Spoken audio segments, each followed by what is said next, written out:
BRS లోకి వెళ్లి జీవన్ రెడ్డి పెద్ద తప్పు చేశారన్న TPCC chief Mahesh Goud. BRS social మీడియాకు మంత్రి సీతక్క వార్నింగ్. ప్రోటోకాల్ గురించి తనకు చెప్పాల్సిన అవసరం లేదన్న మంత్రి వాకిటి. బులెటిన్ లో ముందుగా తెలంగాణ టాప్ 9 న్యూస్ చూద్దాం. బీఆర్ఎస్ లోకి వెళ్లి జీవన్ రెడ్డి పెద్ద తప్పు చేశారని టీపీసీసీ చీఫ్ మహేష్ గౌడ్ అన్నారు. కాంగ్రెస్ పార్టీ జీవన్ రెడ్డిని అన్ని విధాలా గౌరవించిందన్నారు. కేసీఆర్ పై అవినీతి ఆరోపణలు చేసిన జీవన్ రెడ్డి అదే పార్టీ గూటికి చేరడంపై జనం నవ్వుతున్నట్లు చెప్పారు. జీవన్ రెడ్డి పట్ల తమకు గౌరవం ఎప్పుడూ ఉంటుందన్నారు. 4 దశాబ్దాలు కాంగ్రెస్ లో పనిచేసిన జీవన్ రెడ్డి పార్టీ మారడం బాధాకరమని ఎంపీ మల్లు రవి అన్నారు. దొరల గడీలకు వ్యతిరేకంగా పోరాడిన జీవన్ రెడ్డి తిరిగి అదే గూటికి చేరారన్నారు. పెత్తందారులు దొరల వ్యవస్థకు అనుకూలంగా మారడం విడ్డూరంగా ఉందన్నారు. బీఆర్ఎస్ లో చేరిన రోజే పండుగని, ఆ తర్వాత అంతా దండుగేనన్నారు. బీఆర్ఎస్ సోషల్ మీడియా టీమ్ కు మంత్రి సీతక్క స్ట్రాంగ్ వార్నింగ్ ఇచ్చారు. తప్పుడు ఆరోపణలు చేస్తే చెప్పు తెగుద్ది అంటూ ఘాటుగా హెచ్చరించారు. మేడారం అభివృద్ధి పనుల్లో ఎలాంటి అవినీతి జరగలేదని చెప్పారు. అంగన్వాడీలకు ఫోన్ల కొనుగోలుపై బీఆర్ఎస్ ఆరోపణలను తిప్పికొట్టారు. హద్దు మీరి మాట్లాడే వారికి తగిన బుద్ధి చెప్పాలని కాంగ్రెస్ కార్యకర్తలకు పిలుపునిచ్చారు. మంత్రి సీతక్కపై బీఆర్ఎస్ నేత క్రిషాంక్ అవినీతి ఆరోపణలు చేశారు. సీతక్క ఆగ్రహం వెనుక 30 కోట్ల స్కామ్ మరక ఉందన్నారు. అంగన్వాడీలకు ఇస్తున్న సెల్ ఫోన్లలో 30 కోట్ల స్కామ్ జరిగిందన్నారు. 20 కోట్ల విలువైన ఫోన్ల కోసం 54 కోట్లు ఖర్చు చేశారని ఆరోపించారు. మిగతా డబ్బు ఎట్టుపోతోందో చెప్పాలని డిమాండ్ చేశారు. ఎన్నికల వరకే రాజకీయాలని, అనంతరం సంక్షేమం, అభివృద్ధి సర్కారు లక్ష్యమని మంత్రి పొంగులేటి చెప్పారు. ఆర్థిక ఇబ్బందులు, రాజకీయ విమర్శలను ఎదుర్కొంటూ పేదలకు సంక్షేమం అందిస్తున్నట్లు చెప్పారు. అధికారంలోకి వచ్చిన ఏడాదిలోనే 73,000 ఉద్యోగాలు ఇచ్చిన ఘనత కాంగ్రెస్ సొంతమన్నారు. బీజేపీ ఎంపీ డీకే అరుణపై మంత్రి వాకిటి శ్రీహరి ఫైర్ అయ్యారు. ఆమె గుండాయిజం పాలమూరు ప్రజలకు తెలుసన్నారు. కేంద్రం ఇచ్చిన నిధులపై చర్చకు తాను సిద్ధమంటూ అరుణకు ప్రతి సవాల్ విసిరారు. తాను అవమానించారన్న ఆరోపణలను కొట్టిపారేశారు. కౌన్సిలర్ నుంచి మంత్రిగా ఎదిగిన తనకు ప్రోటోకాల్ గురించి చెప్పాల్సిన అవసరం లేదన్నారు. 2 ఏళ్ల పాలనలో రేవంత్ సాధించిందేమీ లేదని మాజీ మంత్రి కేటీఆర్ ఆరోపించారు. ఢిల్లీ చుట్టూ చక్కర్లు కొట్టడం తప్ప ఏ మొరగబెట్టారంటూ ప్రశ్నించారు. ఫ్యూచర్ లేనోడు ఫ్యూచర్ సిటీ కడతారని చెప్పడం విడ్డూరంగా ఉందన్నారు. 3,000 ఎకరాల ప్రభుత్వ భూమిని రిలయన్స్ కు కట్టబెట్టే ప్రయత్నం జరుగుతోందని ఆరోపించారు. నీళ్లు, నిధులు, నియామకాల్లో అన్యాయం జరుగుతోందని మాజీ మంత్రి శ్రీనివాస్ గౌడ్ ఆరోపించారు. ఆంధ్ర అధికారులకు కీలక పోస్టింగ్లు ఇస్తూ తెలంగాణ అధికారులను అవమానించడం సరికాదన్నారు.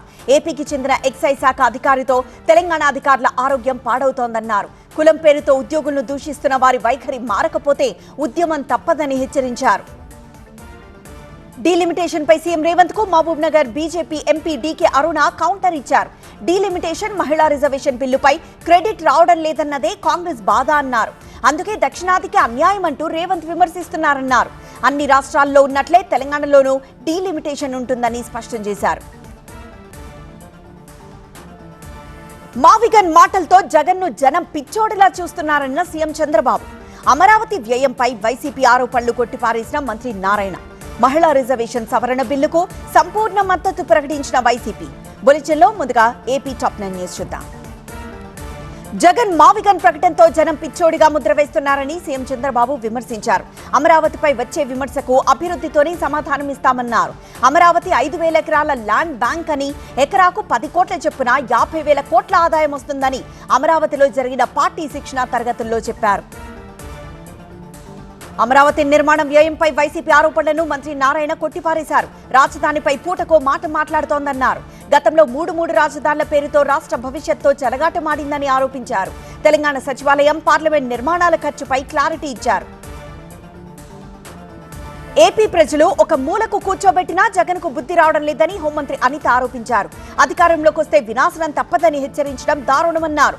జగన్ మానసిక స్థితి బాగోలేదని, అందుకే మావిగన్ పేరుతో పిచ్చిగా మాట్లాడుతున్నారని విమర్శించారు.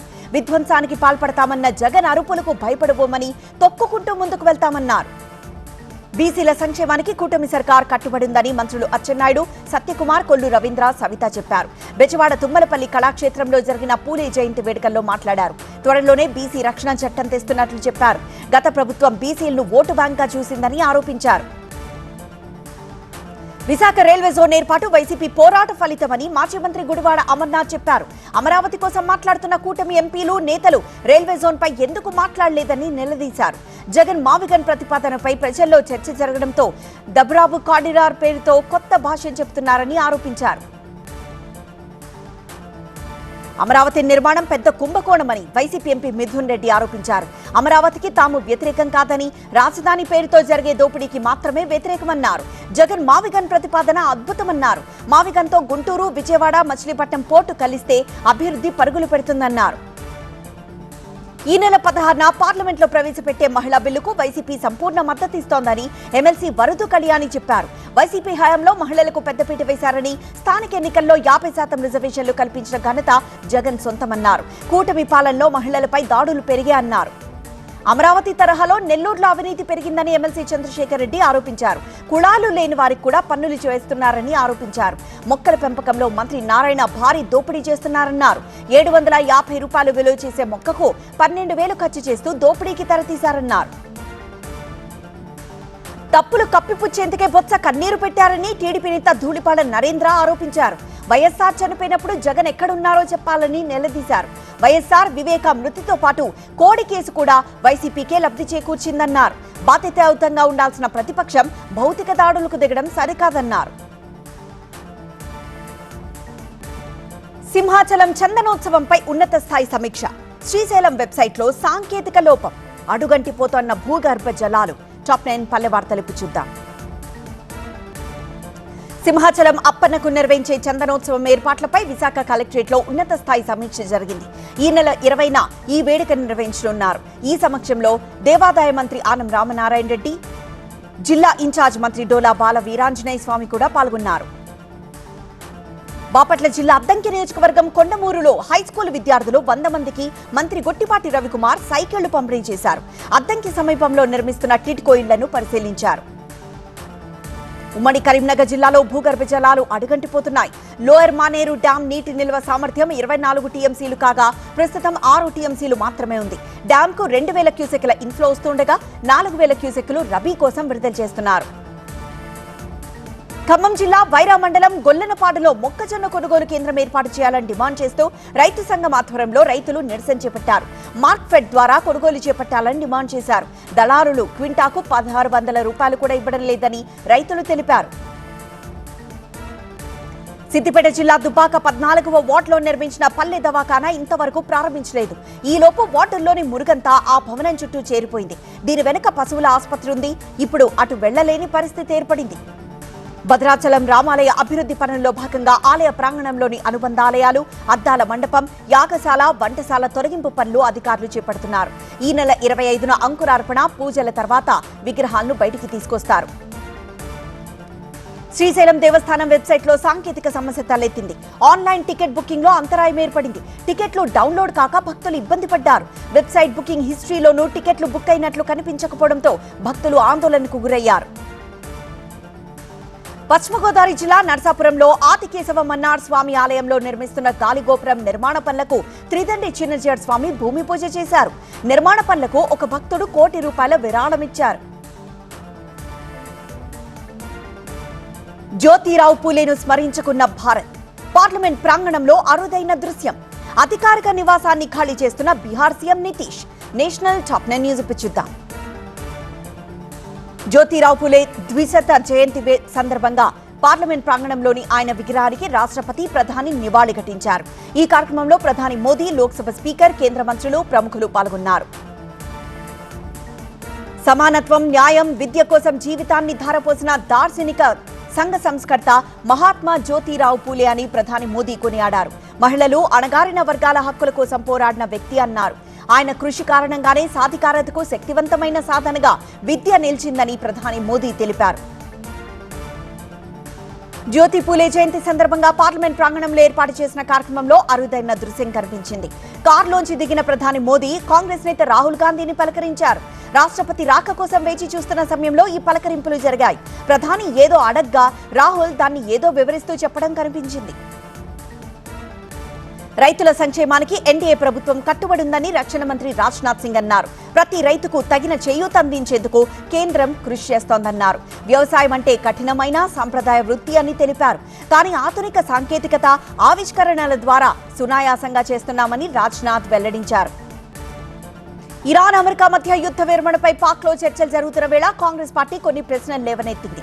పహల్గాం దాడిలో పాక్ పాత్రపై గురించి యావత్ ప్రపంచాన్ని భారత్ తెలియజెప్పేలా ఎలా ఆ దేశం మధ్యవర్తి పాత్ర పోషించగలిగిందని కాంగ్రెస్ నేత జైరాం రమేష్ ప్రశ్నించారు. స్వయం ప్రకటిత విశ్వగురు ప్రధాని మోదీ విఫలమయ్యారా అని జైరాం రమేష్ ఎక్స్ వేదికగా నిలదీశారు. దురందర్ సినిమాలో పాత్రలన్నీ కల్పితమని, సినిమాలో కాంటెంట్ ద్వారా జనాలకు భ్రమ కల్పించే ప్రయత్నాలు జరుగుతున్నాయని సమాజ్వాదీ పార్టీ అధ్యక్షుడు అఖిలేష్ యాదవ్ అన్నారు. ఇలాంటి ప్రయత్నాలు ముందు ముందు ఇంకా జరుగుతాయన్నారు.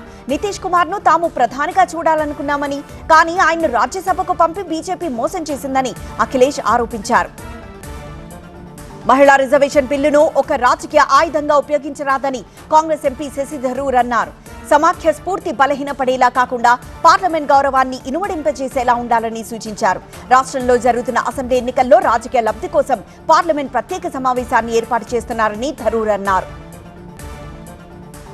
కేవలం మూలధనం విధానాల కారణంగానే భారత్ 10 ట్రిలియన్ ఆర్థిక వ్యవస్థగా ఎదగలేదని, ఆర్థిక వ్యవస్థలో న్యాయ వ్యవస్థకి కూడా పాత్ర ఉంటుందని సుప్రీంకోర్టు ప్రధాన న్యాయమూర్తి జస్టిస్ సూర్యకాంత్ అన్నారు. దీనికోసం ఒక బలమైన, నమ్మకమైన న్యాయ వ్యవస్థ కూడా అంతే అవసరమని తెలిపారు. దేశానికి దీర్ఘకాలిక పెట్టుబడులు అవసరమని జస్టిస్ సూర్యకాంత్ అభిప్రాయపడ్డారు. బీహార్ సీఎం నితీష్ కుమార్ రాజధాని పాట్నాలోని తన అధికారిక నివాసాన్ని ఖాళీ చేశారు. ముఖ్యమంత్రి నివాసం నుంచి సామాన్లు పాట్నాలోని సర్క్యులర్ రోడ్ నివాసానికి తరలిస్తున్నారు. ఆయన కొత్త నివాసం మాజీ సీఎం లాలూ ప్రసాద్ పొరుగునే ఉంది. ఈ నివాసం ప్రస్తుతం సీఎం కార్యాలయం ఎక్స్టెన్షన్ ఆఫీస్ గా ఉపయోగిస్తున్నారు. బెంగాల్లో హోరాహోరీ ప్రచారం. 234కు 234 స్థానాల్లో గెలుస్తామని డీఎంకే అధినేత స్టాలిన్ ధీమా.